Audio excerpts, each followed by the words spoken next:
Assalamualaikum warahmatullahi wabarakatuh. Pada kali ini, Iwabat Story ingin menceritakan sebuah kisah seorang sahabat yang sangat hebat dan sangat mulia. Bapaknya adalah Zaid bin Ashim, pelopor Islam di bumi Yathrib, dan dia salah satu yang mengikuti Bait Aqabah. Ibunya adalah Ummu Umarah Nusaybah al-Maziniyah, wanita pertama yang menenteng senjata untuk membela agama Allah dan melindungi Nabi Muhammad Sallallahu Alaihi Wasallam. Saudaranya adalah Abdullah bin Zaid yang menjadikan lehernya sebagai pelindung leher Rasulullah dan dia sebagai tameng bagi dada Rasulullah di perang Uhud. Sehingga Rasulullah bersabda tentang keluarga ini, semoga Allah berkahi kalian sebagai keluarga dan semoga Allah merahmati kalian sebagai keluarga. Nah, pada saat dia masih kisah kali ini kita akan menceritakan sebuah kisah seorang yang bernama Habib bin Zaid al-Ansari. Pada saat dia masih berusia sangat muda, maka dia sudah ingin membela agama Allah di perang Badar, tetapi Rasulullah tidak tidak membolehkannya karena dia masih terlalu muda. Tapi pada akhirnya dia dapat berperang di dalam perang Uhud dan Khandaq dan perang setelah itu di zaman Rasulullah. Tapi bukan itu yang ingin kami ceritakan. Ada sebuah kisah yang akan membuat Anda sangat terkagum-kagum. Saya yakin Anda pasti akan terkagum-kagum dengan kisah ini.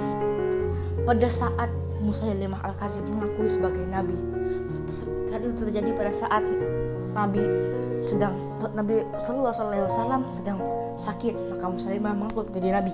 Ia pun mengirimkan surat kepada Nabi yang berisi tentang untuk mengakuinya sebagai seorang nabi dan membagi beberapa kekuasaan Rasulullah.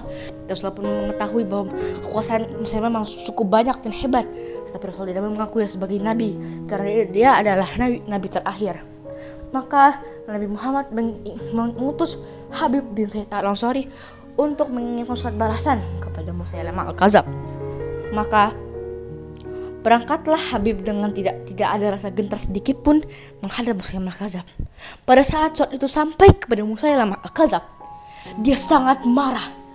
Maka dia pun menyuruh para agung-agung untuk menahan dan menawan si Habib bin Zaid al-Ansari itu. Maka keesokan harinya Musailimah bertanya kepadanya, apakah kamu mengakui bahwa Rasulullah SAW adalah nabimu? Maka dia mengatakan, iya, saya mengakuinya. Lalu dia mengatakan juga, apakah kamu mengakui bahwa aku ini adalah utusan Allah? Maka dia berkata, sesungguhnya telingaku tuli, tidak bisa mendengar apa yang kamu katakan. Maka Musailimah menyuruh agunnya untuk memotong sebagian anggota tubuh yang ada di dalam tubuhnya. Maka dia berkesaksian tapi tidak mau mengucapkannya. Pada keesokan harinya Musailimah bertanya Salma, apakah kamu mengakui bahwa Muhammad adalah utusan Allah? Maka dia mengatakan, ya, saya mengakuinya. Maka dia juga mengatakan, apakah kamu mengakui bahwa aku ini adalah utusan Allah? Maka Habib menjawab, aku sesungguhnya telingaku tuli, tidak bisa mendengar apa yang kamu katakan. Subhanallah. Hingga pada akhirnya Musailimah menyuruh agunnya untuk memotong sebagian dari tubuhnya lagi.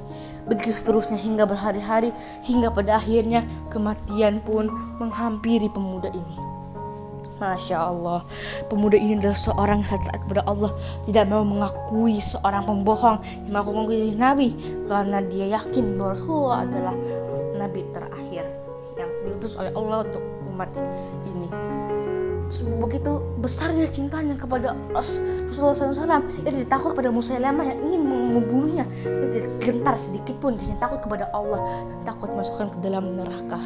Masya Allah. Hikmah yang bisa kita ambil adalah kita tidak boleh mempercayai orang-orang yang berbohong ataupun mengakui bahwa dia adalah nabi ataupun yang menyuruh kita kepada kejahatan, karena sesungguhnya kebaikan itu sudah ditetapkan dan sudah ada, yang sudah ditulis dalam Al-Quran dan Sunnah, sudah lengkap semuanya, tidak ada yang kurang. Dan juga Rasulullah mengatakan beliau adalah nabi terakhir, tidak ada nabi setelahnya, tapi sekarang banyak yang mengaku jadi nabi. Begitulah kisah Habib bin Zaid al-Ansari. Semoga kalian mendapatkan hikmahnya. Assalamualaikum warahmatullahi wabarakatuh.